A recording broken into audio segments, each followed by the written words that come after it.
দেখ, এই যে দেখ, এই যে দেখ। হিংসা করবি না রে, লাগলে বলবি আমি আছি। একটার দাম 80। ওং ইন্দ্র বিন্দ গিন্দ বিন্দ ভুটি নমঃ।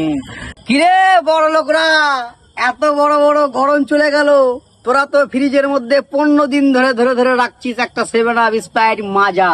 আজকে আমার কাছে দেখ কতগুলো, আজকে দেখ রে বড় লোকরা আমার কাছে কতগুলো, আমি গরিব হয়ে দেখ আজকে ফ্রুটি দিয়ে চান করে তোদেরকে আমি দেখাবো। এখন আমি তোদের দেখাবো ফ্রুটি দিয়ে আমি স্নান করব। তোদের যদি কাউরির প্রয়োজন পড়ে আমাকে আমার কমেন্টে এসে আমাকে একটু তোর অ্যাড্রেস দিবি, আমি ঠিক তোদের বাড়ি পৌঁছে দেবো। এবার আমি এখন চান করব। দেখেছিস একটার দাম কিন্তু 80, একটার দাম 80। এইটা কিন্তু মনে রাখ বড় লোকরা, মনে রাখ। এই যে দেখ